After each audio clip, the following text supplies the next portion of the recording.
তুমি আমাদের গুনাহগুলা গোপন করে রাখছো। আয় আল্লাহ, আজ থেকে আমরা আর গুনাহ করব না, নামাজ ছাড়ব না। আল্লাহ,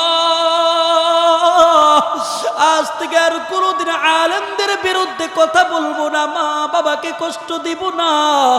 আয় আল্লাহ, আমরা ওয়াদা করেছি। ইয়া আল্লাহ, এখানে তাকায় দেখো, কার জানে মা নাই, কার জানে বাবাও নাই। এই হাত দিয়া মাকে কবরে রেখে রেখে চলে আসছে, বাবাকে কবর রেখে চলে আসছে।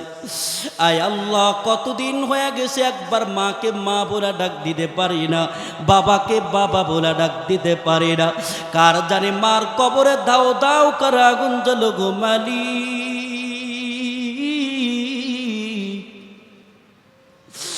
কার জানি বাবার কবর দাও দাও করে আগুন জ্বলতেছে। আল্লাহ, ও মাহারা বাবাহারা সন্তানগুলো চোখের পানি ফেলে কান্না করে।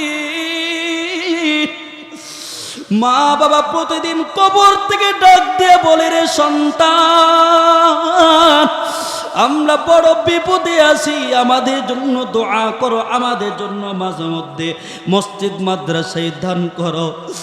ও মাহারা বাবাহারা সন্তানগুলো একটু চোখের পানি ফেলান, আমার মালিককে একটু উঁচু আওয়াজে ডাক দেন আল্লাহ।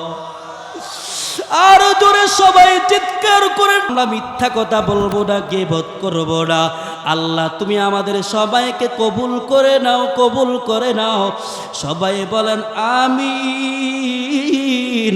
আরো জোরে চিৎকার দিয়ে আওয়াজ দিয়া বলেন আল্লাহুম্মা আমিন। আল্লাহ বলেন, হে আদম, তুমি আমার আখির পয়গম্বরের নামটা কিভাবে জানো? আমার হাবিবের নামটা কিভাবে তুমি জানতে পারলো? আদম পয়গম্বর বলেন, আল্লাহ, যেদিন তুমি আমাকে সৃষ্টি করেছো, আমি যখন আরশ আজিমের চৌকারের দিকে তাকায় দেখি তোমার নামের পাশাপাশি আরেকটা নাম আছে। সে নামটা হলো মুহাম্মাদুর রাসূলুল্লাহ সাল্লাল্লাহু আলাইহি ওয়াসাল্লাম। আমি চিন্তা করলাম নামটা বড় রহমতওয়ালা, নামটা বড় বরকতময়। এই নামের উসিলায় আমি তোমার কাছে ক্ষমা চাইলাম। আল্লাহ তাআলা বলেন, আদম রে, যেহেতু আমার আখিরের পয়গম্বরের নামটা নিয়েছো, এই নামের বরকতে আমি আল্লাহ তোমাকে মাফ করে দিলাম। সুবহান, তোমাকে মাফ করে দিলাম এই নামের বরকতে। আরে শুধু আদমের দোয়া সীমাবদ্ধ নয়, কিয়ামত পর্যন্ত যারাই দোয়া করবে এই নামের উসিলায় তাদের দোয়া কবুল হয়ে যাবে। সুবহানাল্লাহ। যেমন নবীর একজন সাহাবী ছিল আব্দুল্লাহ ইবনে যায়েদ ইবনে আব্দি রব্বি, কৃষক সাহাবী, সাধারণ সাহাবী, কাজের দিক থেকে সাধারণ, কিন্তু বড় দামি ছিল। বড় দামি ছিল। কেমন দামি? যেই সাহাবীর কারণে আল্লাহ তাআলা আজ পর্যন্ত আযান চালু রাখছে। আরো জোরে বলেন। যখন নামাজ ফরজ হয়, নামাজের জন্য মানুষকে কিভাবে ডাক দিবে, সাহাবায়ে কেরামদেরকে নিয়ে আল্লাহ রাসূল পরামর্শ সবাই বসছেন। কেউ বলেন ঘন্টা বাজানো হোক, কেউ বলেন আগুন জ্বালানো হোক, কেউ বলেন সিংহে ফুঁক দেওয়া হোক। তাহলে এগুলোর আলামত দেখে মনে করবে নামাজের সময় হয়ে গেছে। আল্লাহ রাসূল বলেন, না, এটা আমার পছন্দ হয় না, যাও, আগামীকালকে আবার কথা হবে।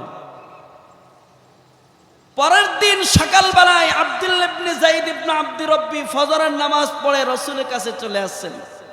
ইয়া রাসূলুল্লাহ, আমি গতকালকে রাত্রে স্বপ্নে দেখেছি আমার পার্শ্বে দিয়ে একটা লোক যাচ্ছে। লোকটাকে ডাক দিয়ে বললাম, ভাই, নামাজের জন্য মানুষকে কিভাবে ডাক দেওয়া যায় একটু বলে দাও। ওই লোকটা আমাকে আযানের শুরু থেকে আল্লাহু আকবার থেকে নিয়ে লা ইলাহা ইল্লাল্লাহ মুহাম্মাদুর রাসূলুল্লাহ পর্যন্ত আমাকে শিখাইয়া দিছে। সুবহানাল্লাহ। রাস্তে কোন আরো জোরে বলেন। রাসূল বলেন, তোমার স্বপ্ন সত্য, যাও বিলালকে শেখাও। বিলাল রাদিয়াল্লাহু তাআলা আযান দেওয়া শুরু করেছে। ওমর দৌড়ায় চলে আসছে। ওমর বলেন, ইয়া রাসূলুল্লাহ, গতকালকে রাত্রে এই স্বপ্নটা আমি দেখছি। এ আব্দুল্লাহ ইবনে যায়েদ ইবনে আব্দ রাব্বি, তিনি কেমন দামি সাহাবী! যখন রাসূলের ইন্তেকালের কথা সারা মদিনায় ছড়িয়ে পড়ে, তিনি মদিনায় খেজুর বাগানে কাজ করতেছিলেন। খেজুর গাছ থেকে লাফ দিয়া নিচে নেমে পড়ছেন। রাসূল নাই, দুনিয়ার জমিন থেকে বিদায় নিয়ে গেছে, নিজেকে নিয়ন্ত্রণে রাখতে পারছেন না। তিনি কেমন জানি নিজের ভিতর অস্থিরতা চলে আসছে। সাহাবী আল্লাহর কাছে হাত তুলে দোয়া করে, আল্লাহ, যেই চোখ দিয়া নবীকে দেখতে পাবো না, এই চোখ দিয়ে আমি আসমান দেখতে চাই না, জমিন দেখতে চাই না। যেই চোখ দিয়ে আমি আমার নবীকে দেখতে পাবো না, এই চোখ দিয়ে আমি আমার মা, আমার বাবা, আমার সন্তানাদি, স্ত্রী কাউকে দেখতে চাই না। যেই চোখ দিয়ে আমি আমার নবীকে দেখতে পাবো না, এই চোখ দিয়ে আমি দুনিয়া দেখার প্রয়োজন নাই, অন্ধ করে দাও আমার নবীর উসিলায়। সঙ্গে সঙ্গে আল্লাহ তাআলা তার দুইটা চক্ষু অন্ধ করে দিয়েছে।